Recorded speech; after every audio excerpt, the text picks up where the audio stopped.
안녕하세요. 서울에서 살고 있는 40대 가정주부입니다.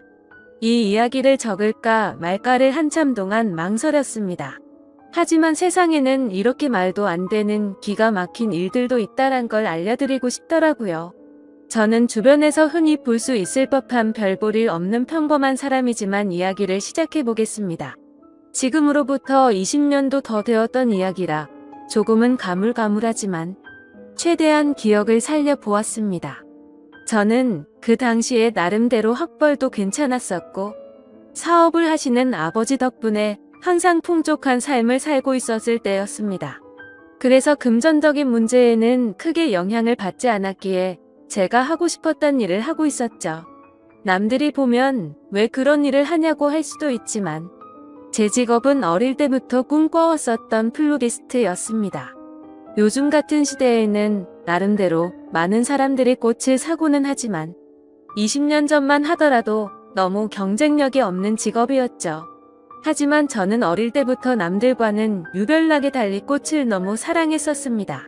그리고 단순히 꽃을 파는 사람이 되고 싶었던 게 아니었어요.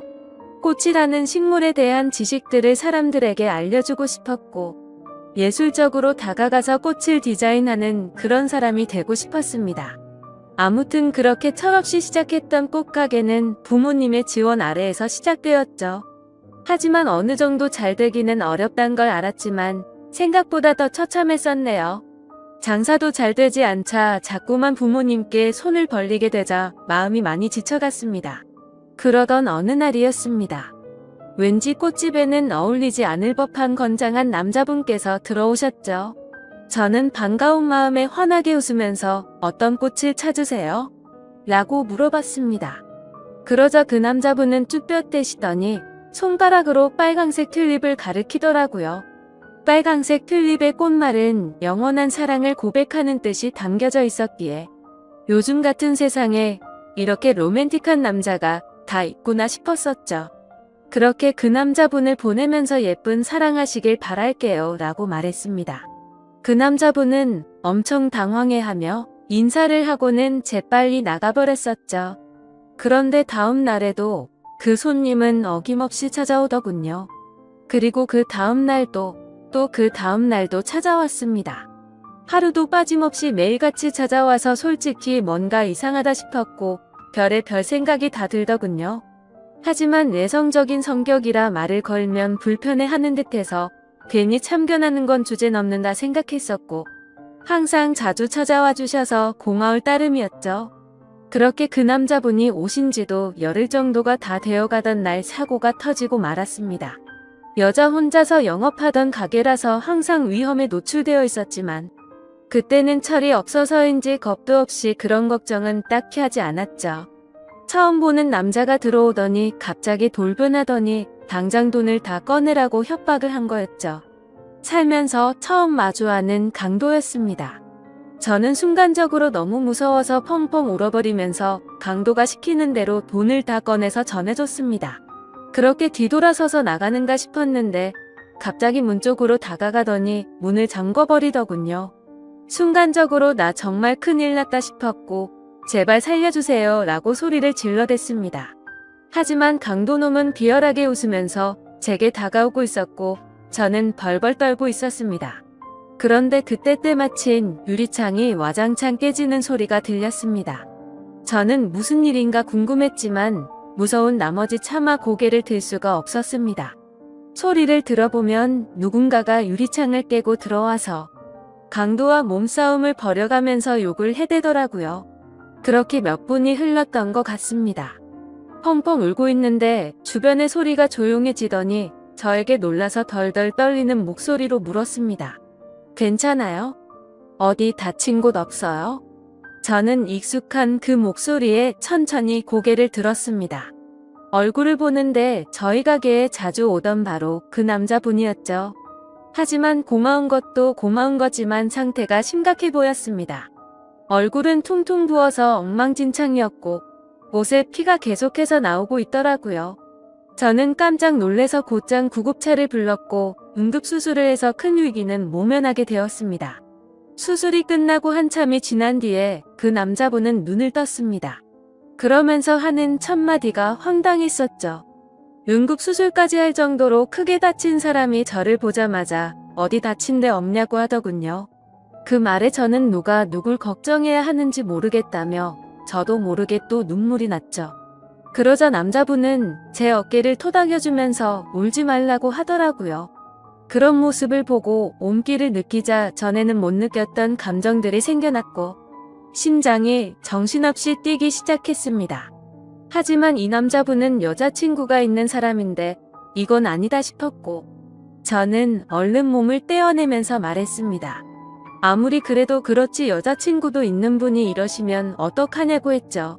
그러자 남자분은 황당하다는 듯이 제가 여자친구가 있다고요? 라고 대묻더군요. 여자친구가 있어서 항상 그렇게 꽃을 사가셨던 거 아니에요? 물었습니다. 남자분은 아픈 소리를 흐느끼며 웃더라고요. 혹시 주변에서 눈치 없다는 소리 안 하시나 봐요? 라고 하더라고요. 알고 보니 그 남자분은 우연히 저희 꽃집 앞으로 지나가게 되었고 저를 처음 보는 순간 사랑에 빠졌다더군요. 그래서 눈앞에 아른거려서 며칠을 지켜보다가 용기를 내서 가게로 들어왔던 거죠. 그럼 저에게 고백하려고 튤립도 샀던 거냐고 물었습니다. 그러자 남자분은 꽃은 살면서 처음 사봤고 꽃에 꽃말이란 게 있다는 것도 처음 알게 된 거라고 하더라고요. 그러면서 마침 골랐던 꽃이 사랑의 고백이라니 너무 신기했다고 하더군요. 그렇게 저와 그 남자분은 자연스럽게 서로의 마음을 알게 되었고 저희는 평생 동안 기다려오던 상대를 만난 듯이 나날이 사랑이 깊어졌습니다. 퇴원을 할 때까지는 제가 항상 병원에 가서 알콩달콩 사랑을 키워나갔고 퇴원을 하고부터는 일이 끝나면 항상 저희 가게로 와서 사랑을 키워놨었죠. 그러다가 남자분은 조심스럽게 제게 말을 꺼냈습니다. 사실 우리가 아무런 조건도 따지지 않고 사랑에 빠져버렸지만 자신은 남들이 보기에는 별 볼일 없는 직업을 가졌다고 말하더군요. 저는 솔직히 그런 건 전혀 상관없었기에 상관없다고 말하며 무슨 일을 하는데요? 라고 물었습니다. 그러자 건설업을 공부하고는 있는데 지금은 그런 꿈을 키워가면서 일용직으로 노가다를 한다고 하더라고요. 사실 평범한 직업은 아니었기에 호기심이 생기긴 했지만 그게 문제가 되는 건가 싶었습니다.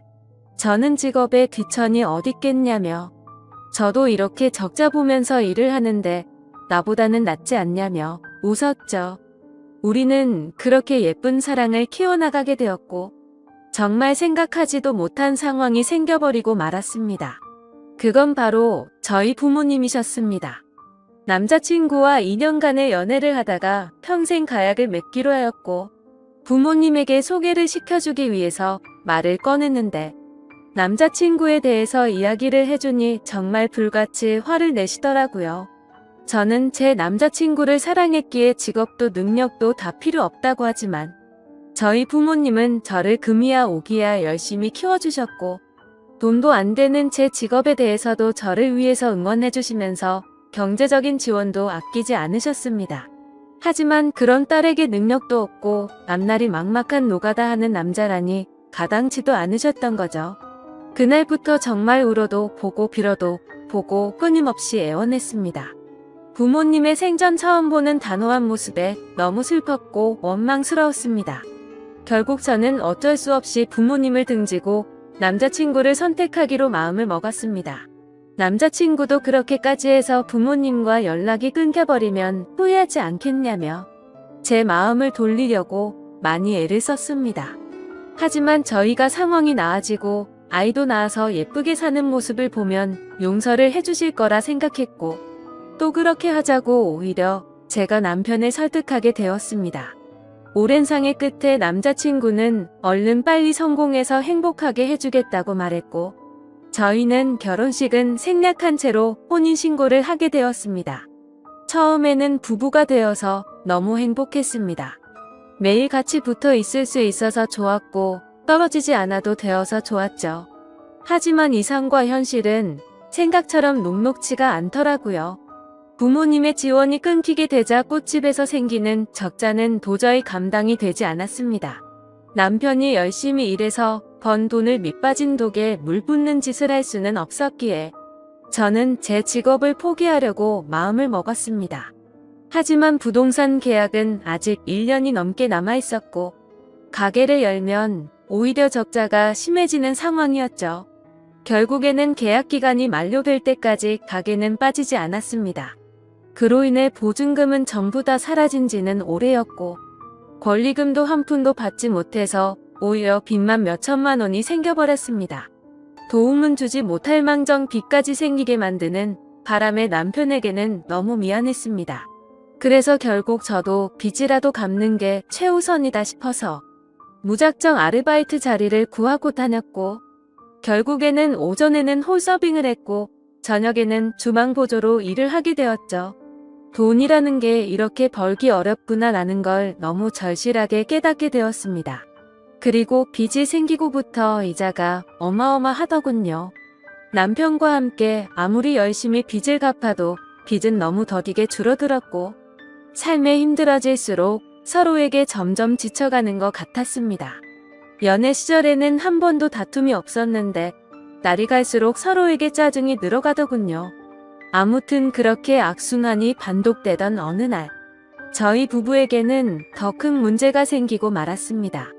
자꾸만 소화가 안 되고 배가 더부룩했는데 저는 결국 쓰러지고 응급차에 실려 가버리게 됐던 거죠.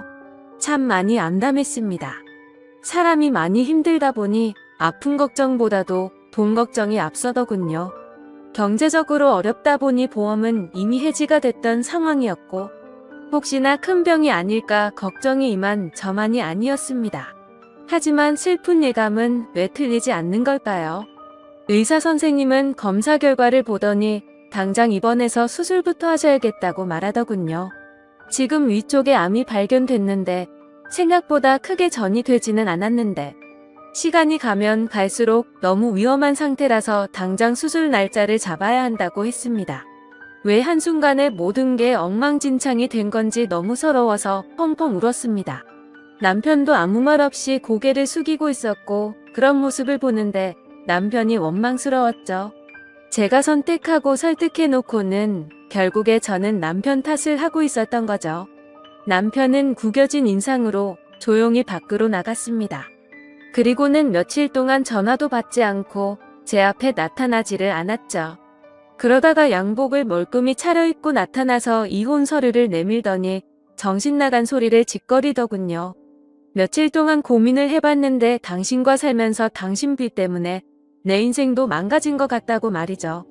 그런데 그것도 모자라서 이렇게 큰 병을 치료해줄 돈도 없고 감당해낼 자신이 없다고 했습니다. 이제는 내가 뒷바라지 더 이상은 못하겠으니까 이혼을 해달라고 요구하더군요. 나를 위해서 온몸이 피투성이가 되어가면서 지켜주던 그 남자가 맞는 건가 싶었습니다. 몸도 온전치 못한 저를 버리고 이기적으로 저를 버린다는 모습에 너무 상처를 받았고 병실 내에 다른 사람들이 있는데도 불구하고 소리를 지르면서 욕을 해댔고 너 없으면 못 살 것 같냐고 말하면서 이혼 서류에 도장을 찍어줬습니다. 그러자 남편은 잘 지내라는 말 한마디만을 남겨둔 채 문 밖으로 나가버렸습니다. 저는 그동안 묵혀왔던 감정을 내뱉듯이 창피한 것도 모르고 소리내서 펑펑 울었죠. 옆에 있던 사람들은 저렇게 못된 남자랑은 이혼하는 게 100번 1000번 맞다며 저를 위로해주더군요. 제 곁에 아무도 없자 부모님 생각이 나서 부모님에게 연락을 드리게 되었습니다.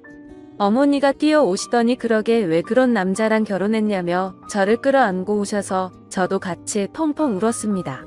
그렇게 30분 정도 뒤에 아버지가 들어오셨고 일단 병실부터 옮기자며 1인실로 옮겨갔습니다. 다행히도 경제적으로 부유하신 부모님의 지원을 받고서 저는 수술을 치르게 되었고 초기에 치료를 한 덕분에 아주 건강하게 회복을 하고 퇴원을 하게 되었습니다. 건강을 회복한 이후로는 전 남편에게 뒤통수를 제대로 얻어맞은 덕분에 완전 다른 삶을 살게 되었죠. 예전처럼 순둥순둥한 성격의 여자가 아니라 그 어떤 사람보다도 독할 정도로 정말 열심히 살게 되었습니다. 순진하게 꿈꾸던 꽃집에 대한 미련은 버린 채로 아버지와 상의 끝에 사업을 이어받기 위해서 회사로 출근을 하기 시작했죠. 아버지는 그 당시에 누구나 이름만 들으면 알 수 있을 만큼의 사업을 운영하고 계셨고 몇 년 동안은 순탄하게 회사가 고속 성장을 이뤄나가고 있었습니다. 하지만 그런 행복한 일들도 오래가지는 못하였죠.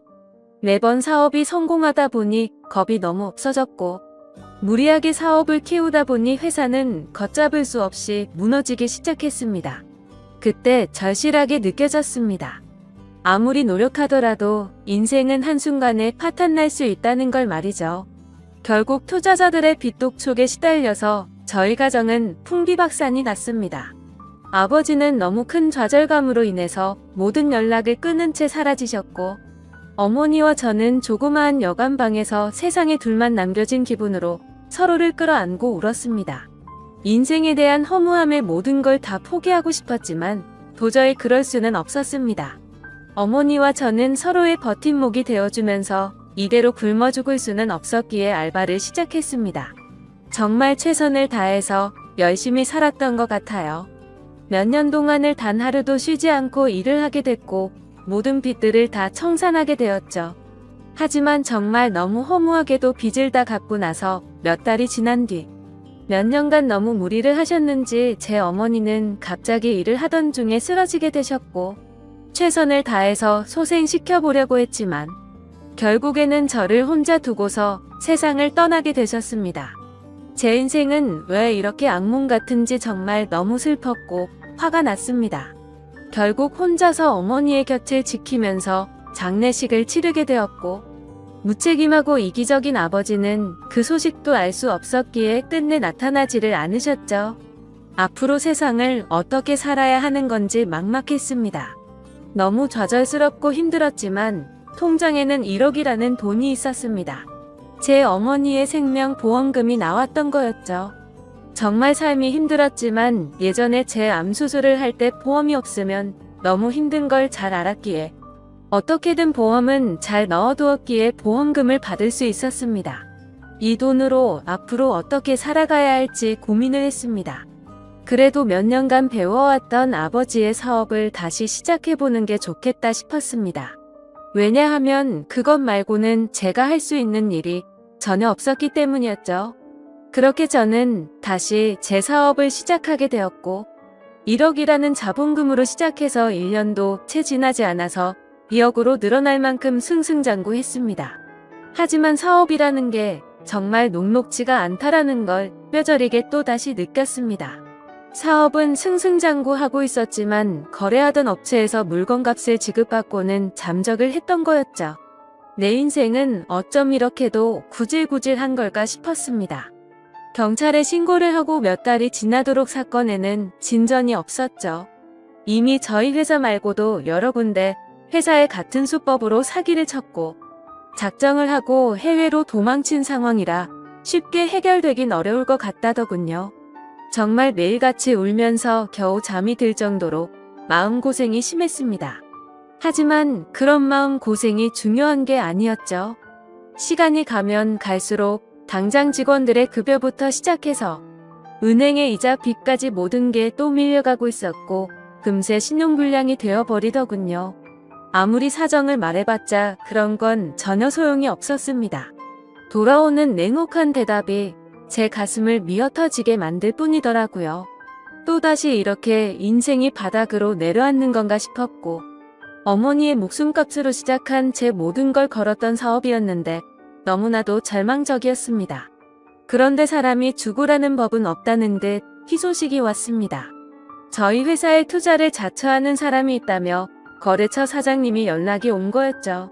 사실 처음에는 갑자기 투자를 한다기에 반신반의했습니다. 그때 당시에는 제대로 사기를 당했던지라 그 누구도 믿을 수가 없었던 상황이었기 때문이죠. 하지만 당장 직원들의 급여도 밀린 상황에 찬밥 더운 밥가릴 노릇이 아니더라고요. 저는 전화기에 대고서 감사하다는 인사를 몇 번을 외치고서 사업 설명을 위해서 날짜를 잡게 되었습니다. 무조건 투자를 받아야 했기에 한치의 지적도 나오지 않게끔 최선을 다해서 자료를 준비하였고 일주일이 지난 뒤 약속 시간보다 조금 일찍 투자자의 회사로 찾아갔습니다. 회사 직원의 안내에 따라 혼자서 회의실에 들어가게 됐고 물이 놓인 자리들에 준비해둔 자료들을 놓아두고서 떨리는 가슴으로 기다리고 있었습니다. 그렇게 몇 분이 지나자 여러 사람이 들어올 줄 알았는데 익숙한 얼굴의 한 남자가 들어오더군요. 그건 바로 11년 전 제게 씻을 수 없는 상처를 주고 이혼을 했었던 바로 그 남자. 전 남편이었습니다. 저는 너무 당황해서 당신이 뭔데 여길 나타나냐고 말을 했죠. 그러자 전 남편은 내가 당신 회사에 투자하기로 한 사람이야 라고 말하더군요. 이게 무슨 헛소리인지 어안이 벙벙했습니다. 알고 보니 전 남편은 몇 년 전부터 이 회사를 시작하게 됐고 돈을 엄청나게 많이 벌고 있는 건설업계의 대표가 되어 있었습니다. 마음 같아서는 그냥 욕을 해버리고 뛰쳐나가고 싶었어요.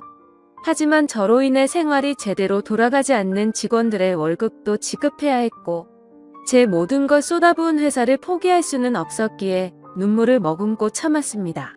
저는 결국 어쩔 수 없이 다시 인사를 드리면서 그럼 저희 회사에 대해서 설명할게요 라고 말했더니 전 남편은 설명은 필요 없다고 말하더군요.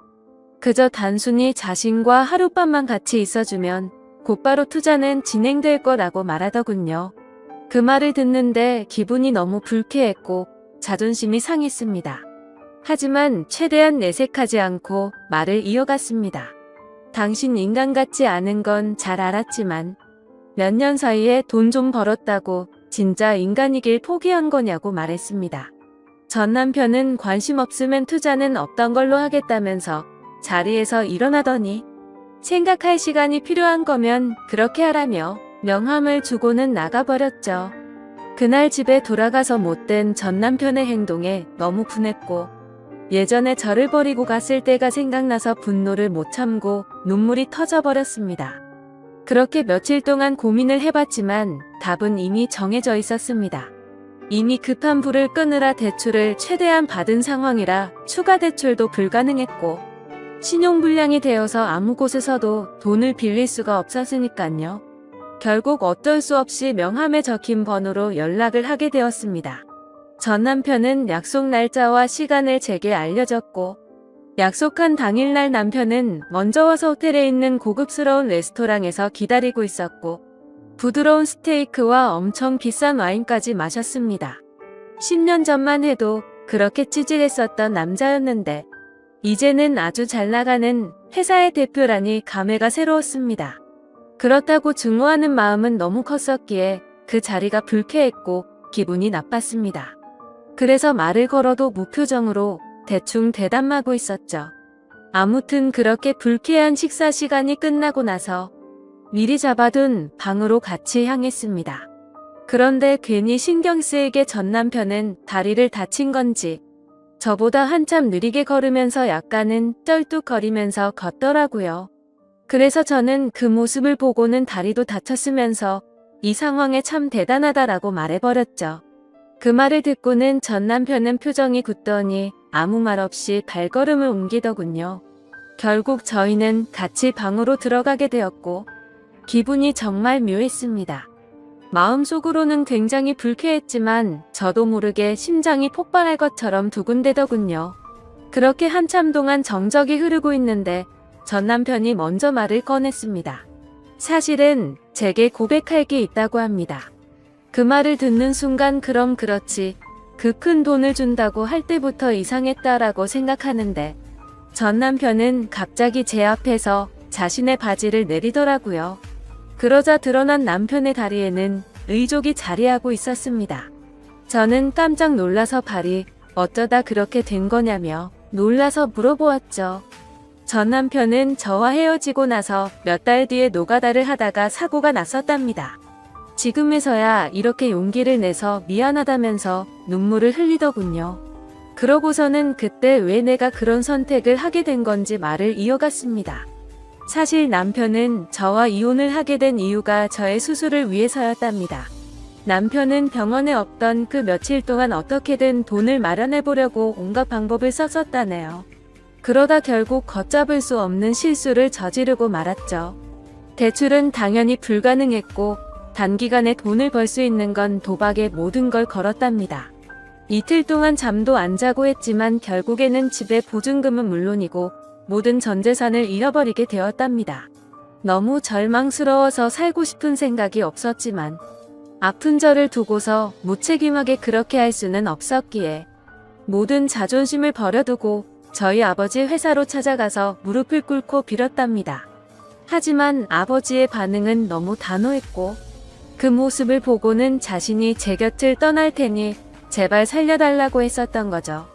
그렇게 남편은 제 정을 떼어내고 떠나려고 무심한 척 이혼을 요구했었고 그날부터 단 하루도 제 생각을 하지 않은 날이 없었다고 말했습니다. 그저 자신의 머릿속에는 얼른 빨리 건설업으로 성공을 해서 저희 부모님께 당당한 남자가 되어서 돌아오려는 생각만 하면서 살았다네요. 그런 나머지 너무 무리하게 일을 하게 되었고 피곤한 나머지 잠깐 졸았는데 그 찰나의 실수로 인해 공사 중이던 아파트에서 추락을 하면서 한쪽 다리는 돌이킬 수 없는 부상을 입고서 결국 절단을 하게 된 거였습니다. 그래서 그런 꼴로는 도저히 제 곁으로 다가올 용기가 나지 않았고 오히려 제 소식을 멀리하고 정신 나간 사람처럼 오로지 일에만 전념했었다고 합니다. 결국에 전 남편은 건설업계에 반드시 필요한 아이템으로 큰 성공을 하게 되었고 그때부터는 제 소식도 알아보고 어떻게 살았는지 알게 되었다고 하더군요. 저에게 당신이 여유 많은 부모님과 함께 살면 행복하게 살고 있을 줄만 알았다며 눈물을 흘리면서 덜덜 떨면서 말했습니다. 그런 큰 아픔을 겪으면서 얼마나 세상이 원망스러웠을까 싶었고 너무 슬퍼서 매일같이 울었다네요. 하지만 10년이라는 긴 시간이 흘러버렸고 제 앞에 나서기에는 도저히 용기가 나지 않았답니다. 그러다가 제가 당한 사기 소식을 저희 거래처 사장을 통해서 알게 되었고 금전적으로 여유가 없는 저를 돕기 위해서 투자자로 나서기로 결심을 했었답니다. 전 남편은 제게 말했습니다. 당신을 떠나보내고 자신을 너무 원망했고 10년 동안 단 하루도 빠짐없이 후회하고 그리워했다고요. 내게는 지금도 앞으로도 당신 한 명만이 영원한 사랑이라며 저를 안아줬습니다. 저도 그런 모든 얘기들을 다 듣고 나서 눈물이 터져버렸고 아무 말도 하지를 못한 채 남편을 끌어안고서 울기만 했죠. 지금은 그날 이후로 저희는 끊어졌었던 사랑을 다시 이어붙였고 제 사업도 남편 사업도 다 승승장구해서 경제적으로는 많이 여유로워졌습니다. 한때는 세상이 무너질 만큼 힘들었었지만 저를 위해서 자신을 희생했던 남편과 지금은 어느 누구도 부럽지 않게 행복한 생활을 하고 있네요. 누구에게나 저처럼 큰 시련이 생길 수도 있겠지만 항상 좋은 미래를 생각하면서 힘내셨으면 좋겠습니다. 저의 기구한 사연을 읽어주셔서 감사합니다. 안녕하세요. 저는 올해 30대 초반이 되었고 딸아이 한 명을 키우고 있는 유부남입니다. 사실 이 이야기를 글로 적어볼까 말까 한참을 고민해봤습니다. 하지만 저를 두고 떠나버린 전 여자친구가 생각나기도 했고 이제는 몇 년이 지난 일이어서 허심탄회하게 이야기할 수 있을 것 같아서 이렇게 글을 씁니다. 저는 20살에 여자친구를 만나게 되었습니다. 여자친구는 같은 대학교에서 같은 학과를 다니고 있는 여자였고 얼굴도 예쁠 뿐만 아니라 항상 남들을 배려해주는 모습에 제가 반하게 되었죠. 결정적으로 제가 고백을 하게 되었던 계기가 있었습니다. 저희는 사회복지학과였고 그룹으로 과제가 있어서 같이 실습을 나가게 되었던 거죠. 그런데 여자친구는 불우한 환경을 직접 겪어서 그런 건지 하루 종일 눈가에 눈물이 맺혀 있더니 결국에는 혼자서 울고 있는 모습을 보게 되었습니다.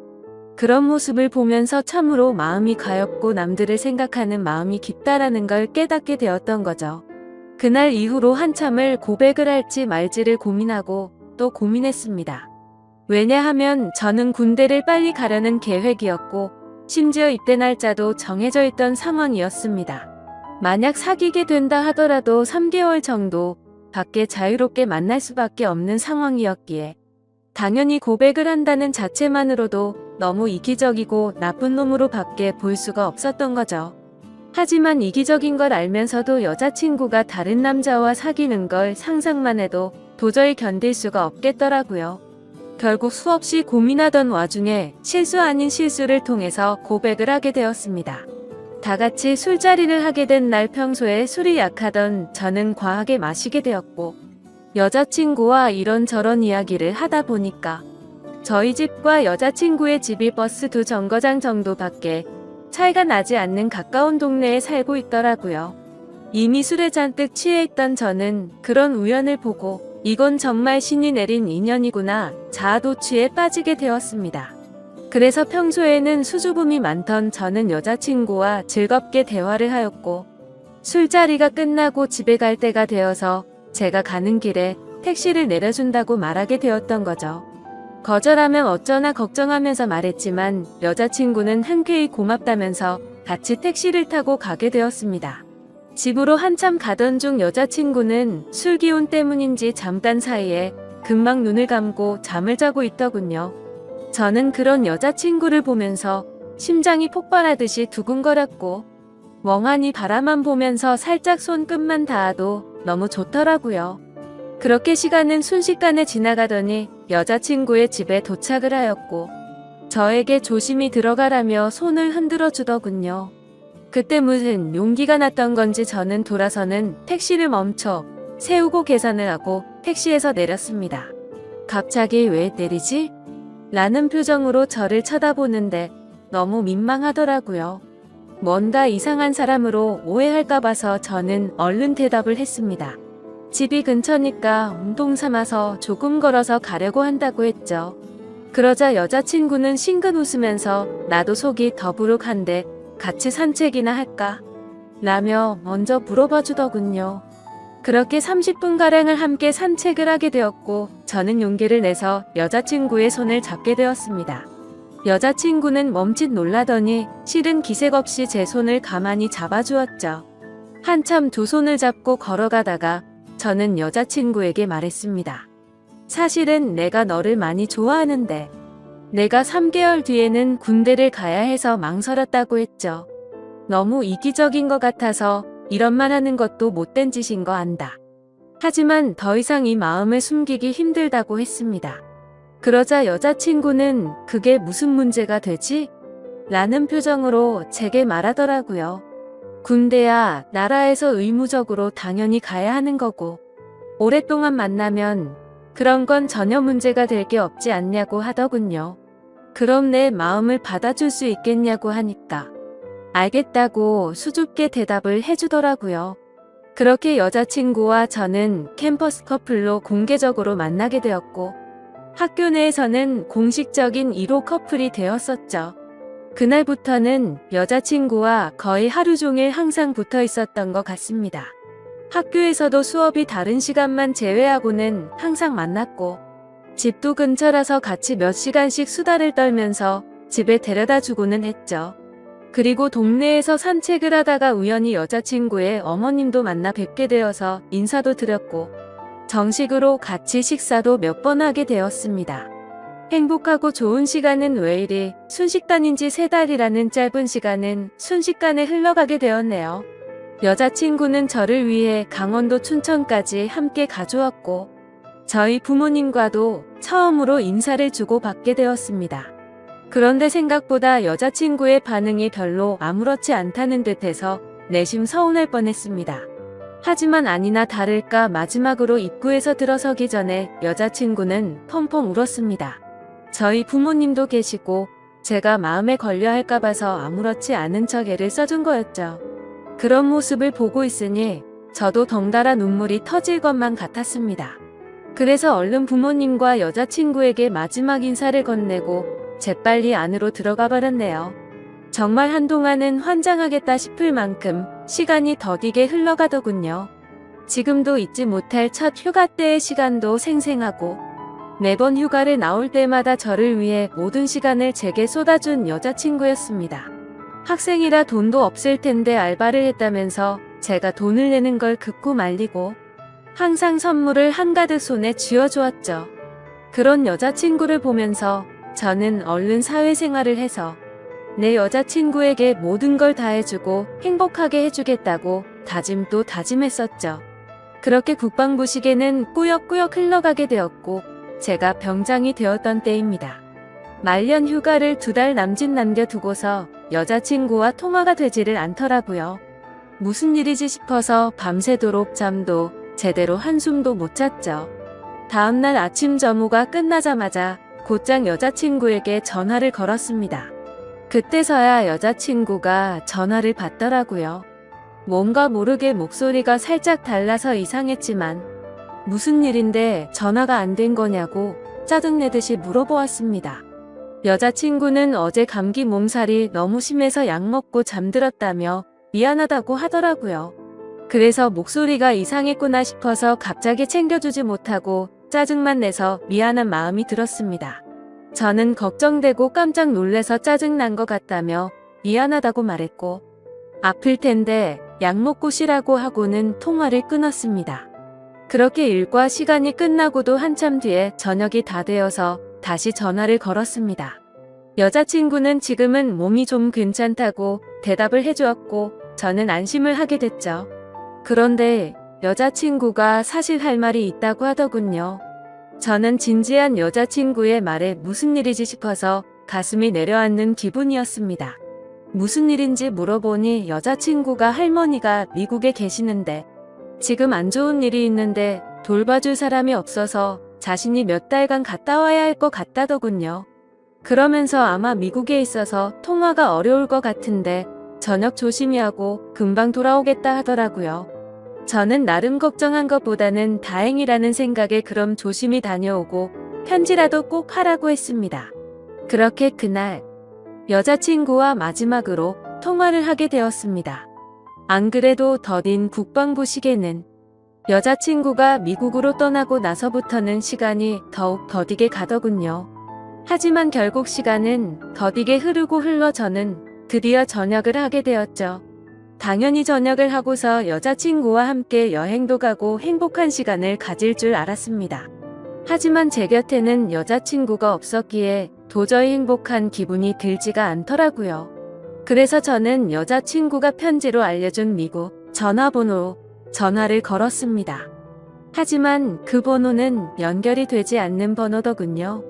그렇게 몇 날 며칠을 기다렸지만 제가 전역을 한 걸 당연히 알 텐데 연락이 오지 않았습니다. 저녁의 기쁨보다도 우울한 기분만이 가득했습니다. 온갖 생각이 다 들더니 내게 거짓말을 하고 나를 버린 건가 라는 생각이 들더라고요. 도저히 참지 못하고 며칠 동안을 여자친구의 집 근처를 배회하였습니다. 그러다가 제 두 눈을 의심하면서 심장이 내려앉는 것만 같았습니다. 미국에 갔다던 여자친구가 아파트 단지로 들어오더니 집으로 향하더군요. 저는 너무 화가 나서 당장 뛰어가서 크게 소리를 지르면서 불러 세웠습니다. 깜짝 놀란 여자친구는 엄청 당황해하는 표정을 짓더니 갑자기 울어버리더군요. 저도 너무 당황한 나머지 갑자기 왜 그러냐면서 어깨를 토닥여 주었습니다. 그러자 갑자기 제게 정말 죄송해요 라고 하더라고요.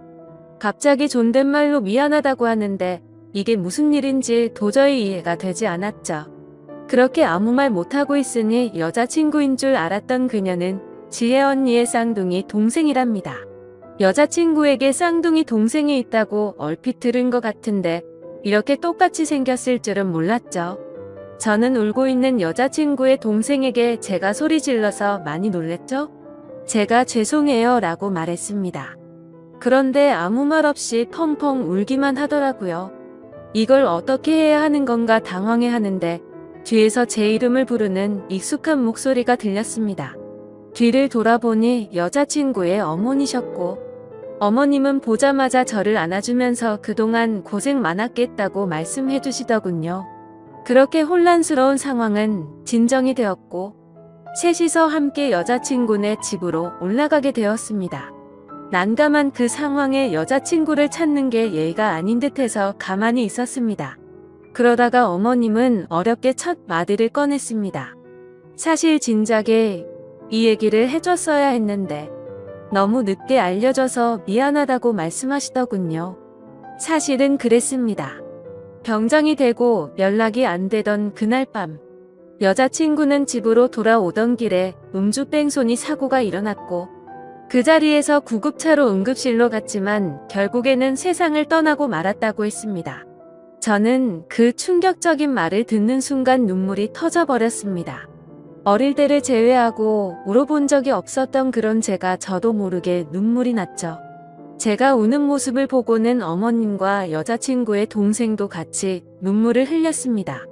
어머님은 제가 이런 소식을 들으면 얼마 남지 않은 군대 생활이 너무 걱정이 됐고 혹시라도 나쁜 마음 가져서 타령을 하거나 사고를 칠까 봐서 이 사실을 숨기셨답니다. 그래서 다음날 여자친구의 동생을 시켜서 전화를 받게 했던 거였죠. 여자친구처럼 배려심이 깊은 어머님은 나름대로 저를 생각해서 거짓말을 하셨던 겁니다. 하지만 저는 도저히 그 상황에서는 화가 나서 참지를 못하겠더라고요. 아무리 그래도 그렇지 어머님도 힘드신 건 아는데 이건 아닌 것 같다면서 말을 했습니다. 정말 죄송하지만 지금 당장은 나가볼 테니 다음에 다시 뵙자고 말씀을 드렸습니다. 그러자 제가 너무 걱정이 되었는지 어머님과 여자친구 동생의 번호를 제게 적어주시면서 마음 좀 추스르고 궁금한 거나 힘든 거 있으면 언제든지 연락하라고 하시더군요. 그런 착한 어머님의 마음씨를 보고 있으니 눈물이 더 쉴 새 없이 나더라고요. 소중한 딸을 잃어서 마음이 아프신데 불구하고 저를 배려해주시는 모습에 죄송했습니다. 어머님과 동생에게 제가 너무 당황스러워서 그렇다며 정말 죄송하다고 하고는 나갔습니다. 저는 도저히 제 마음이 추스러지지가 않았습니다. 며칠 동안 방 안에 틀어박혀서 술만 마셔댔지만 울고 또 울었습니다. 부모님도 제 이야기를 얼핏 알게 되셨기에 저를 걱정은 하셨지만 따로 건들지는 않으셨죠. 그때는 정말 너무 많이 힘이 들었습니다. 술을 마셔도 눈물이 나고 가만히 있어도 눈물이 나고 또 화장실에서 용변을 보다가도 눈물이 나더군요. 순간순간 울컥해버려서 너무 마음이 아팠습니다.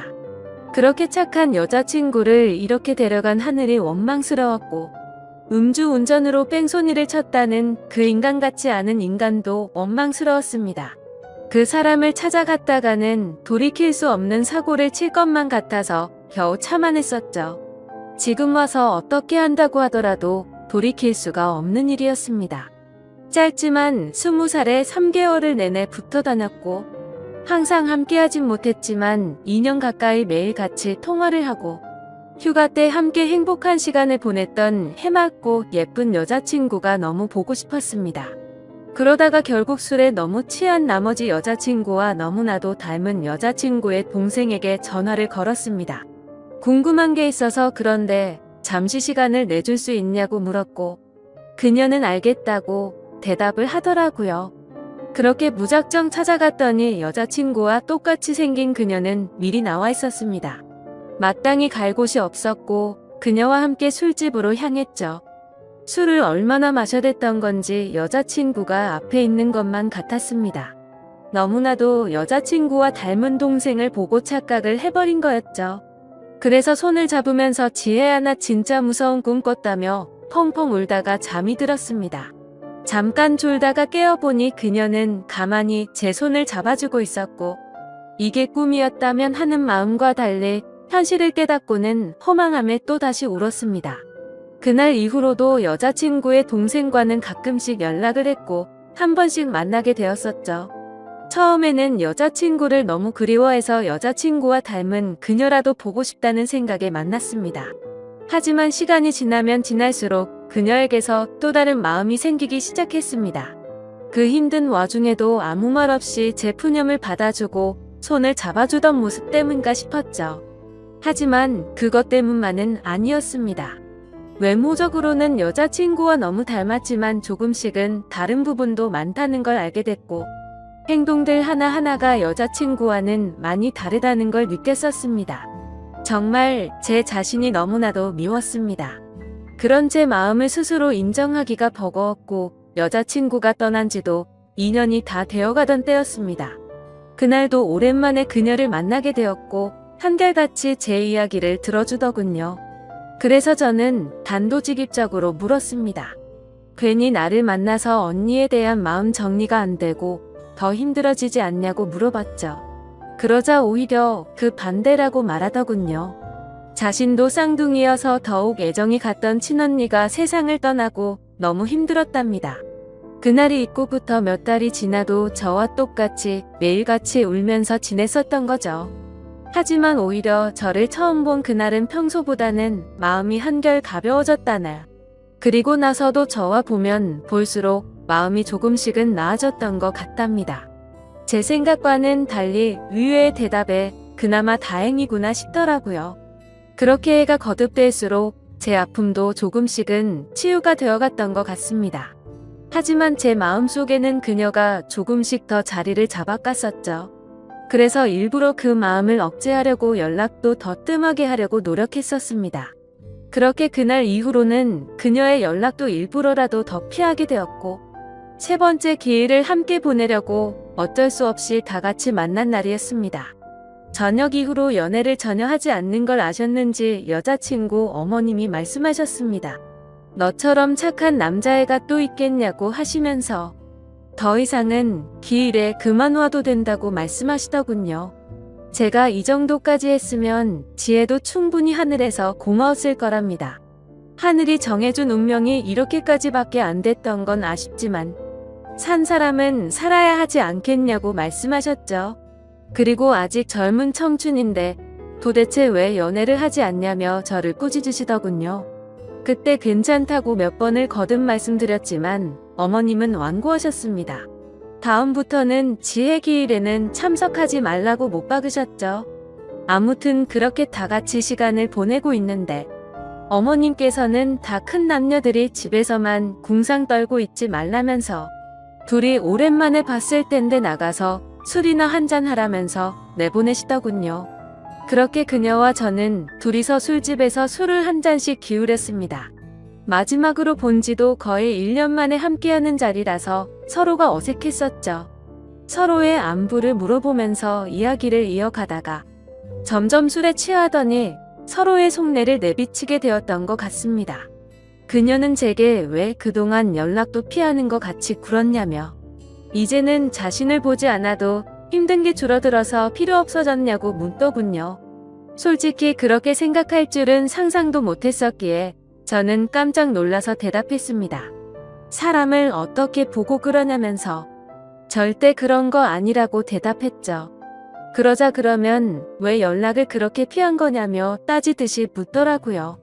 술도 취했었고 갑작스러운 질문에 당황한 나머지 저도 모르게 말했습니다. 우리가 계속 만날수록 여자친구한테 미안한 것 같아서 라고 대답이 나와버렸고 그 말을 내뱉는 순간 아차 싶었습니다. 그녀는 왜 언니한테 미안한 건데요? 라고 묻더군요. 그때부터는 그냥 궁상맞게 핑계를 대느니 사실대로 말하기로 마음을 먹었습니다. 작년에 나를 만났을 때 내가 힘들지 않냐고 물었을 때 기억나냐고 했습니다. 그녀는 당연히 마지막으로 만났을 때 일이라서 기억난다더군요. 저는 솔직하게 말했습니다. 나도 모르게 점점 여자친구의 모습보다도 당신이라는 사람이 내 마음에 자리 잡아갔다고 했죠. 하지만 감히 어떻게 세상을 떠난 여자친구의 동생과 만날 수가 있겠냐며 내 마음이 자꾸만 흔들려서 일부러라도 계속해서 연락을 피한 거라고 했습니다. 그 말을 들은 그녀는 한참 동안 아무런 대답도 없었습니다. 그렇게 둘 다 어색하게 술만 한 잔씩 마시고 있다가 10분 정도를 가만히 있더니 고심 끝에 대답하듯 그녀가 말했죠. 저도 마찬가지예요 라고 대답하더군요. 순간적으로 제 귀를 의심하고 곧바로 되물었습니다. 마찬가지라고요? 저도 사실 계속해서 생각이 나서 한동안 너무 고민이 많았어요. 그래서 어떻게 지내는지 너무 궁금해서 연락하고 싶은 걸 참고 또 참았다네요. 그런데 어제 꿈에서 언니가 나왔는데 너무 생생한 꿈을 꿨답니다. 무슨 꿈이냐고 물어봤더니 언니가 너무 밝은 미소로 웃으면서 저를 잘 보살펴달라고 했다고 하네요. 사실 그녀도 자신의 속마음을 말할 생각 같은 건 절대 하지 않았는데 어제 그 꿈 때문에 언니도 우리가 만나길 바라는 게 아닐까 싶어서 고심 끝에 솔직한 마음을 말했답니다. 다른 사람들을 그렇게 배려하고 착한 여자친구가 생각나서 또 울컥하더군요. 그날 밤 저희는 그렇게 오랜 대화를 통해서 서로의 진심을 확인하게 되었고, 결국에는 정말 조심스럽게 연애를 시작하게 되었습니다. 제게도 지혜의 마음에 절대 상처를 주지 않도록 그녀에게 평생을 바치겠다 마음을 먹었죠. 아마 그녀도 저와 같은 마음이었을 것 같습니다. 그렇게 연애를 시작하게 되면서 가족과 친구 그 누구도 저희가 사귄다는 건 몰랐습니다. 아무리 예쁜 사랑이라 할지라도 남들의 눈에는 어떻게 비춰질지 잘 알고 있었죠. 연애를 시작하면서 저희는 약속을 한 게 있었습니다. 같이 일해서 버는 돈 10분의 1을 저금하기로 하였고, 평생 동안 봉사활동에 그 비용을 보태 쓰기로 했던 거였습니다. 하늘이 원망스러워서 봉사활동도 다 그만뒀었지만 왠지 하늘에서 편히 쉬고 있을 지혜를 위해서라도 그러고 싶었습니다. 그렇게 저와 그녀가 연애를 시작한 지도 5년이라는 시간이 금방 지나가더군요. 그날 이후로는 지혜의 기일에도 더 이상은 참석하지를 않았었죠. 하지만 매년 어머님의 생신에는 선물을 드리고 주기적으로 연락도 드려왔지만 동생과 연애를 한다는 사실은 차마 말씀을 드리지 못했었습니다. 모든 사람이 다 충격이 크겠지만 그 중에서도 어머님의 충격이 가장 크실 걸 잘 알았고, 반대를 하시면 어떡하나 너무 걱정이 컸었죠. 5년이란 시간 동안 남들처럼 사소한 다툼이 있었지만 평생을 함께하기에는 제게 너무 완벽한 여자였습니다. 그래서 저는 더 이상은 이렇게 만나지 말고 모두에게 축복받으면서 행복하게 만나고 싶다고 했습니다. 그러자 알겠다고 대답을 얻게 되었고, 저희는 어머님과 식사 자리를 마련했습니다. 어머님과 오랜만에 만나 뵙는 날. 큰 충격을 드리는 것 같아서 죄송했지만 의외의 상황이 벌어졌습니다. 셋이서 같이 식당으로 들어서자마자 어머님은 둘이 이제 결혼하기로 한 거냐고 물어보시더라고요. 너무 당황한 나머지 아무 말도 못하고 눈만 굴리고 있으니 앉으라고 하시더군요. 사실 어머님은 이미 오래전부터 저희가 만나오는 걸 알고 계셨답니다. 아무리 그래도 엄마가 되어서 딸 행동도 다른 걸 보면 뭔가 있다라는 걸 모르겠냐고요. 그러다가 몇 년 전에 우연히 저와 딸이 손을 잡고 있는 걸 봤는데 아무 말씀도 안 하셨답니다. 그때는 당연히 너무 충격적이어서 어머님도 당황했지만 만나다가 헤어질 수도 있는 거고 운명이 이런 거라면 받아들여야겠다 생각하셨다나요. 그리고 소름 끼치게 신기한 건 어머님의 꿈에서도 지혜가 나왔답니다. 그러더니 저와 그녀의 손을 마주 잡게 해주고는 웃으면서 떠났다고 하시더라고요. 소설이나 드라마에서나 나오는 이야기인 줄 알았는데 너무 신기해서 닭살이 다 돋았죠. 아무튼 너무 걱정을 많이 했었던 어머님의 반대는 없었고, 저와 그녀는 결국 결혼을 하게 되었고 지금 제 아내가 되었습니다. 솔직히 지금도 지혜를 생각하면 너무 가슴이 저려오고 눈물도 날 때가 많습니다. 아내와 함께 술을 마시거나 여행을 가서도 함께 많이 울었고, 제 인생에서 가장 소중한 딸아이가 태어날 때도 너무 많이 울었습니다. 그만큼 오랜 시간 동안 마음 고생도 많았었고, 혹시라도 지혜가 우리의 딸로 돌아와 준 게 아닐까란 생각도 하면서 아내와 저는 같은 생각과 마음으로 딸아이에게 더 많은 사랑과 애정이 가더라고요. 앞으로도 제가 이 세상을 떠날 때까지 저에게는 영원히 평생 가슴속에 남을 사랑은 단 2명일 겁니다. 너무 밝고 착한 마음으로 아름답게 세상을 바라보게 해줬던 지혜와 하루하루가 지옥 같고 절망적이었던 저를 숨을 쉴 수 있게 해주고 그 어느 누구보다도 가장 큰 행복을 주고 있는 지금의 제 아내 말이죠. 앞으로도 평생을 주변 사람들에게 봉사하면서 살아갈 테니 행복할 수 있도록 좋은 마음으로 응원해주세요. 감사합니다. 안녕하세요. 저는 30대 후반의 평범한 남자이고 현재는 서울에서 조그마한 식당을 운영하면서 살아가고 있습니다. 원래는 아내와 함께 행복한 미래를 꿈꾸면서 시작하게 된 음식점인데 지금은 처제와 단둘이서 식당을 운영하고 있네요. 정말 남들에게는 결코 일어나지 않을 법한 말도 안 되는 일들이 제게 일어나게 되었죠. 사실 저는 주변 누구보다도 착하지 못한 그런 삐뚤어진 시선으로 세상을 바라보며 살아가고 있었습니다. 어릴 때부터 저는 몸이 정말 허약한 체질이었습니다. 흔히 생각하시는 약골의 얼굴도 못난 탓에 저도 모르게 학창시절 내내 왠지 모를 주변 사람들의 시선에 사람을 기피하게 되었던 거죠. 그리고 더 사람을 기피하게 된 것도 처음 짝사랑하게 된 여자에게서 너무 아픈 상처를 받게 되었습니다. 그때가 중학교 때였는데 그 당시 담임 선생님의 지시로 분기별로 3개월에 한 번씩 짝을 바꿔서 앉았었습니다. 저는 당연히 짝사랑하는 그녀와의 짝이 되기만을 항상 바래왔었고 결국에는 제 바램대로 제게 설렘을 주던 그녀와 짝이 되었습니다. 속으로 만세를 부를 정도로 너무 기쁘고 행복했었습니다. 하지만 그건 이기적인 저 혼자만의 행복이고 생각이었더라고요. 저도 그때 당시에는 제 주제를 파악 못했었나 봅니다. 대놓고 노골적으로 저를 비난하고 무시하지는 않았지만 학교가 마칠 시간에 견출지를 건네어 주다가 실수로 손이 닿고 말았습니다. 근데 얼른 피하듯이 하더니 더럽고 짜증난다는 듯이 행동을 하더라고요. 정말 그 사건으로 인해서 저는 너무 큰 상처를 받게 되었습니다.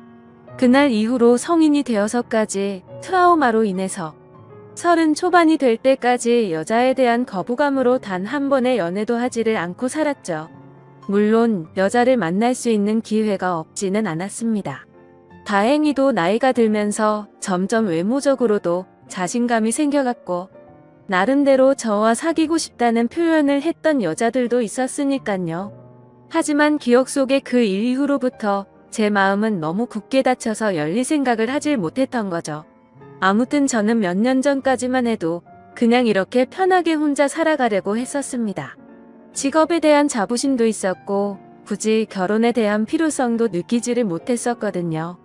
남들처럼 집안이 화목하거나 그렇지도 못해서 가족에 대한 중요성도 와닿지 못했었고 요즘에는 일부러 결혼을 하지 않고 살아가려는 사람들도 많은 시대라고 생각했습니다. 아무튼 미래에 대한 생각도 별로 없었고 그냥 그저 그런 하루하루를 지내고 있던 어느 날이었습니다. 월요일 무거운 몸을 이끌고 회사로 출근을 했습니다. 그런데 사무실에 집기 하나도 빠짐없이 텅텅 비어있더라고요. 5년 동안 다니던 회사였기에 이게 무슨 일인가 싶어서 진심으로 꿈을 꾸는 건가라는 생각으로 머리가 멍했고 망치로 얻어맞은 기분이었습니다. 황당해서 뭐지 싶은 마음에 전화기를 꺼내는데 뒤이어 직원들이 하나둘씩 출근을 하더라고요. 사태 파악을 하고 봤더니 사장이 기어코 직원들의 임금도 다 떼먹고는 야반도주를 했던 거였습니다.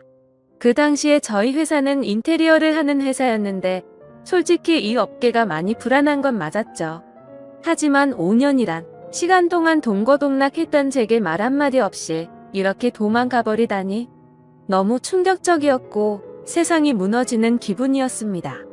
왜냐하면 월급이 조금 떼인 거라면 크게 상관없었겠죠. 하지만 사장과는 형 동생 하면서 제가 부사장 직함을 달고 있었고 공사했던 곳에서 대금 지급이 갑자기 미뤄졌다면서 급하게 응통한다며 제게 3천만 원 부과갔던 상황이었습니다. 남들에겐 적다면 적은 돈이겠지만 저에겐 정말 큰 돈이어서 충격이 어마어마했죠. 게다가 돈도 돈이지만 제 성격에 모든 사람들을 기피하면서도 외동인 제게 거의 유일하게 친형같이 생각했던 사람이 또 저를 배신하게 된 거였습니다. 저도 환장할 노릇인데 직원들은 제게 이게 어떻게 된 거냐고 물어보더니 시간이 갈수록 저를 다그치면서 몰아붙이기 시작하더라고요. 이러다가는 저도 공범으로 큰일 나겠다 싶었습니다. 저는 직원들에게 빚쟁이들이 올지도 모르니까 얼른 경찰에 신고부터 하자고 설득하고 신고를 하게 되었죠. 그리고서 몇 주가 지나도록 사건은 진척이 없었습니다. 이미 사장놈은 오랜 기간 동안 도주를 계획했던 건지 해외로 출국했는데 잡기가 쉽지 않을 거라고 하더군요. 너무나도 절망적이어서 하늘이 무너지는 기분이 들었습니다. 그래서 이렇게 있다가는 큰 사고라도 치겠다 싶어서 저는 무작정 지갑만 챙겨서 제주도로 향했습니다. 그냥 모든 걸 다 잊고 싶었고 전 재산을 날린 것도 아니니까 차근차근 다시 시작하면 되겠지라는 마음을 가지려고 애를 썼습니다. 아무튼 그렇게 저는 제주도에서 가장 외진 곳에 위치한 펜션에서 숙박을 하게 되었죠. 사실 그때는 아무리 마음을 차분하게 먹으려고 애써봤지만 도저히 정신이 온전할 수가 없더라고요. 결국 기분이 너무 심란해서 생애 처음으로 펜션에서 숯불 바비큐를 준비하고는 소주만 연신 들이부으면서 청승맞게 혼자서 술을 마시고 있었습니다. 그런데 갑자기 옆에서 조용히 저기요라며 저를 부르더군요. 저는 갑자기 들린 여자 목소리에 어버버대면서 깜짝 놀라고 말았죠. 그 모습을 보더니 여자 2명이 저를 쳐다보면서 제가 놀라는 모습이 웃겼던 건지 웃음을 겨우겨우 참아가면서 저를 보고 있더라고요. 너무 민망해서 얼버무리면서 대답을 했더니 자기네들이 해녀 체험을 하고 왔는데 둘이 먹기에는 너무 많고 버리기엔 아깝다면서 혹시 해산물 좋아하면 좀 나눠줄까요? 라고 물어보더라고요. 저는 여자랑 대화를 하는 것조차 너무 소심했던 성격인지라 그녀의 눈도 마주치지 못하고 생각이란 필터를 거치지도 못하고 감사합니다 라고 대답을 해버렸습니다. 아무튼 그렇게 나눠준 해산물도 같이 구우면서 주위를 둘러봤더니 펜션에 묵는 사람들이 저와 그 2 여자밖에 없는지 엄청나게 조용하더라고요. 뭔가 뻘쭘하게 혼자서 소주를 마시면서 먹고 있는데 제가 해산물을 줬던 여자가 말을 걸더라고요. 제주도에 혼자 여행 오신 거냐며 너무 낭만적인 것 같다고 하면서 혼자 심심하시지 않냐고 괜찮으면 자기네들이랑 같이 마시는 거 어떻겠냐고 묻더라고요. 평소에 저였다면 절대로 합석은 꿈도 꾸지 못했을 겁니다. 그런데 솔직히 말해서 어릴 적 짝사랑했던 여자 이후로 처음으로 제 눈에 너무 쏙 들어오는 여자였습니다. 그리고 술도 많이 마셔서 조금 취한 상태였기에 어디서 나온 용기였는지 그러자고 대답을 하게 되었죠. 그렇게 그녀들과 저는 합석을 해서 함께 술을 마시게 되었고 이야기를 들어보니 그 2은 친자매였고 어제 숙소에 도착을 했고 일주일간 머물다가 간다고 하더라고요. 저도 열흘 정도를 예약한 상태라고 했더니 잘 됐다면서 그러면 지내는 동안 잘 지내보자고 먼저 손을 건네더군요. 저는 너무 쑥맥처럼 쭈뼛거리며 손을 마주 잡고 인사를 했고 술이 취하면 취할수록 2 자매와 저는 재미난 이야기들을 하게 되었습니다. 그때 드는 생각이 저도 모르게 말로 나와버렸습니다. 사실 혼자서 괴로움을 삭히려고 왔는데 혼자 있을 때는 더 괴롭더니 지금은 괴로운 게 다 잊혀지고 너무 즐거운 것 같다고 말했습니다. 그러자 언니였던 제 이상형의 그녀는 무슨 일이냐고 제게 물어봤고 저도 모르게 그동안의 고충을 푸념하듯이 얘기를 하고 말았죠. 그런데 그런 지루하고 재미없는 얘기인데도 불구하고 그녀는 너무 진지하게 저를 똑바로 쳐다보면서 이야기를 들어주고 진심 어린 조언을 해주더라고요. 생전 처음으로 느껴보는 친절함에 저는 너무 행복했고 설레었습니다. 그렇게 꿈처럼 행복했던 시간을 보내다가 자리를 끝 마치게 되었죠. 다음날 저는 전날 있었던 일에 민망해져서는 만나면 인사를 먼저 건네야 하나? 아니면 아는 척을 하지 말아야 하는 건가 온갖 생각과 고민을 했었습니다. 그러나 그런 고민들이 무심하게도 밖에 담배를 피러 나갔더니 그녀는 반갑게 저를 보고 웃으며 인사를 하는데 심장이 쿵 하고 내려앉는 것 같았죠. 여행하러 와서는 하루 종일 주무시냐며 인사를 건네는데 저도 어색한 인사로 답을 했습니다. 그러더니 오늘 우리 같이 밥 먹으러 가기로 한 거 잊었냐면서 묻더라고요. 저는 취한 나머지 해선 안 될 짓을 했구나 싶었고 괜히 여행방해 되고 싶지 않다며 어제 했던 말은 잊으라고 말하며 재밌게 여행을 즐기라고 했죠. 하지만 그녀는 끝내 고집을 피우더니 결국 그날 하루 종일 2 자매와 저는 여행을 함께 보내게 되었습니다. 그러다 보니 자연스럽게 그녀들과 저는 같이 붙어 다니며 매일같이 여행을 함께 즐기게 되었고 정말 꿈만 같던 시간은 너무 순식간에 지나가 버리더군요. 그렇게 2 자매의 마지막 날이 되었습니다. 솔직히 좀 많이 서운하더라고요. 고작 며칠밖에 안 되는 시간 동안 저는 그녀에게 더욱 빠져들었고 마지막 인사를 건네는데 저는 도저히 용기가 나지 않았습니다. 그때 그녀는 갑자기 제게 포옹을 하면서 덕분에 즐거운 여행이었다고 말을 건네주더군요. 너무 외롭게 살아오던 저는 순간적으로 마음이 울컥해서 눈물이 날 뻔했습니다. 그렇게 그녀들을 떠나보내고 혼자서 남은 여행을 보내는데 이건 도저히 여행이 아니다 싶더라고요. 행복한 시간들이 끝나고 나서 또다시 괴로움이 시작된 건 아니었습니다. 오히려 그녀와 지낸 시간들 덕분에 괴로움은 이미 잊은 지 오래였고 그녀를 또 다시 보고 싶다는 생각이 너무 간절해지더라고요. 그래서 저는 인생을 살면서 가장 큰 용기를 내게 되었죠. 평생 혼자서 살다가 연애는 꿈에서조차 생각 못하던 제가 그녀와 함께 행복한 시간을 갖고 싶었습니다. 집으로 돌아온 저는 진짜 하루 종일 고민을 하다가 용기를 내서 그녀에게 전화를 걸었습니다. 어두침침한 제 성격과는 다르게 그녀는 반갑다는 듯이 밝게 전화를 받아주었습니다. 저는 조심히 잘 가셨는지 해서 연락드렸다고 하니까 그녀는 그렇지 않아도 조심히 여행 잘 마쳤는지 궁금했다고 되물어 봐주더군요. 그렇게 몇 마디를 주고받게 되었고 어차피 제가 말을 잘하는 편도 아니었기에 단도직입적으로 말했습니다. 제가 주말에 서울에 일이 있어서 가게 됐는데 시간 괜찮으면 밥이나 먹을까요? 라고 물어봤습니다. 그러자 잠깐의 고민도 없이 그녀는 그러자고 대답을 했고 약속을 잡은 뒤에 통화를 끊게 되었죠. 얼마나 긴장을 했던 건지 손이 떨리고 등에 땀이 흘러내릴 정도였습니다. 며칠 뒤에 약속 시간에 그녀와 다시금 만나게 되었고 행복한 시간은 또 다시 순식간에 흘러가더라고요. 그날은 그냥 정말 보고 싶다는 생각에 갔던 거지 고백을 하려거나 그런 마음은 전혀 없었습니다. 하지만 마지막으로 들어간 와인바에서 와인을 마시다 보니 또 헤어지는 게 너무나 슬프더군요. 저는 그녀에게 앞으로도 계속해서 보고 싶다고 말했습니다. 그러자 그녀는 다른 여자들과 달리 제 마음을 알아줬는지 더 이상은 떠보지 않았고 제 손을 잡아주더라고요. 그렇게 제 인생에서 가장 사랑하는 그녀와 저는 연인이 되었고 남들에겐 힘들다고 하던 장거리 연애가 제게는 너무나 행복한 나날이었습니다.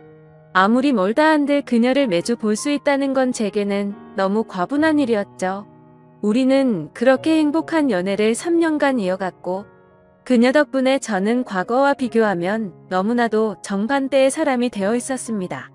새로운 직장에서 사람들과 웃으면서 대화도 잘 이어갔고 성실하고 착한 그녀를 따라서 고아원의 봉사활동을 다녔는데 제 마음이 너무 평온해지는 걸 느꼈습니다.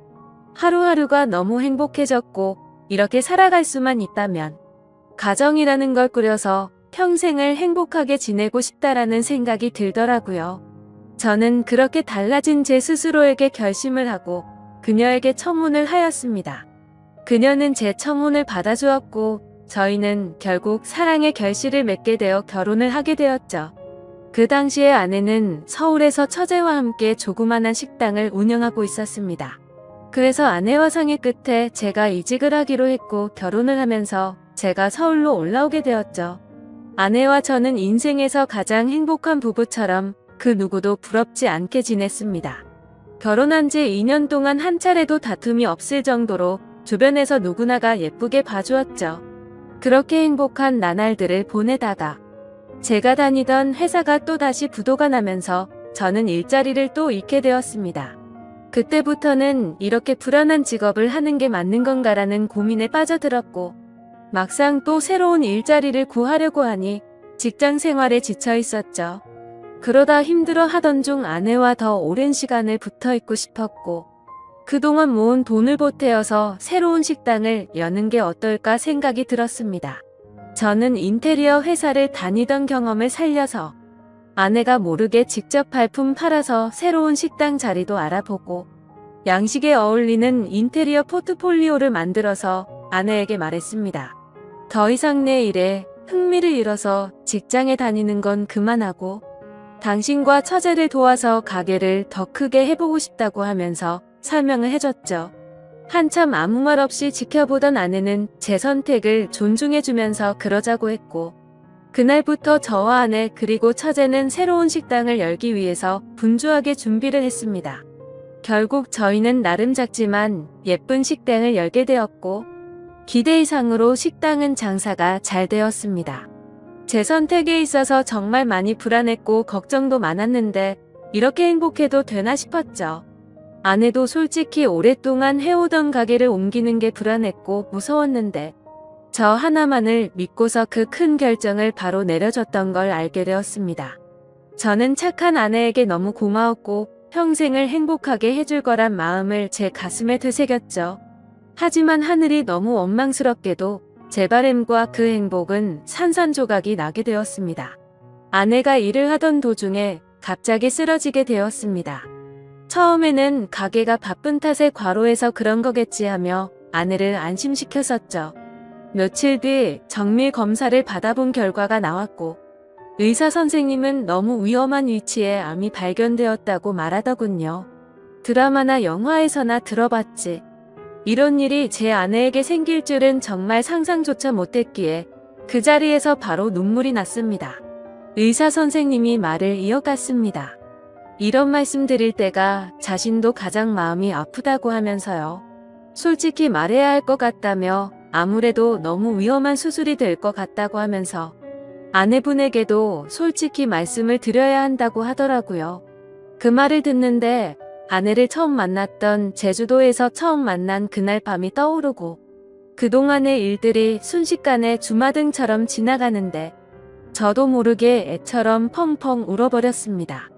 아내에게 이 모든 사실을 솔직하게 털어놓는다는 게 너무나도 어려웠습니다.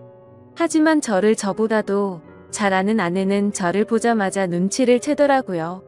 펑펑 울어서 알아본 건지 너무 경직되어 있는 저를 알아본 건지 저는 있는 사실 그대로를 말해줬습니다.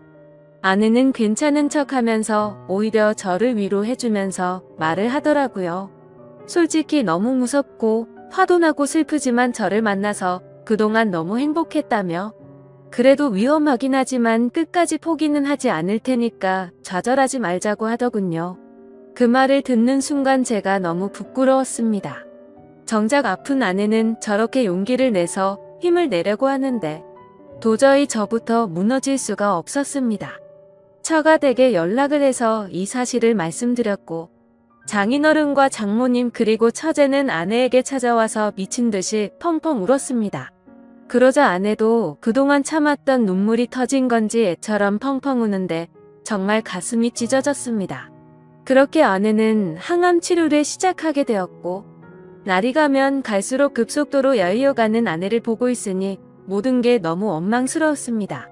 괜히 나를 만나서 아내가 이렇게 아프게 된 것만 같고 죽을 만큼 너무나도 힘이 들었습니다. 그렇게 힘든 시간을 지나서 아내의 수술이 있기 전날 밤 아내와 저는 한참 동안 이야기를 나누었습니다. 그때 처음으로 알게 되었던 건 아내도 제주도에서 처음 본 그날 저에게 호기심이 생겼고 관심이 갔었다고 하더군요. 그래서 다음날 같이 밥 먹자는 약속을 한 적이 없었지만 일부러 거짓말을 해서 같이 합류해서 여행을 한 거였다고 하더라고요. 물론 제 여행을 방해하고 싶었던 건 아니었고 제가 그날 밤 혼자 있을 때 더 괴롭다고 했던 말이 밤새도록 신경이 쓰였답니다. 제 아내의 성심이 깊은 건 알았지만 그 말을 듣는 순간 눈물이 멈추지가 않더군요. 그러면서 수술이 어려운 건 우리 모두가 다 잘 알고 있는 사실이니까 지금 말을 해야겠다고 하더라고요. 혹시라도 자신이 잘못되더라도 제발 당신 탓이라고 생각하지 말고 행복했으면 좋겠다고 말했습니다. 그리고 우리가 함께 시작했던 가게도 자신에겐 너무 행복한 추억이 가득한 곳이니 슬픈 감정보다도 행복한 추억을 떠올리면서 계속 지켜달라고 했죠. 그렇게 밤새도록 저희는 끊임없이 많은 대화들을 나누었고 결국에 제가 인생에서 가장 사랑하던 제 아내는 이 세상을 떠나고 말았습니다. 아내를 떠나보내고 하루하루가 너무 괴롭고 인생이 무너진 듯 슬펐습니다. 솔직히 돈 몇천만 원 사기당했던 건 정말 세 발의 피조차도 안 될 정도의 괴로움이었습니다.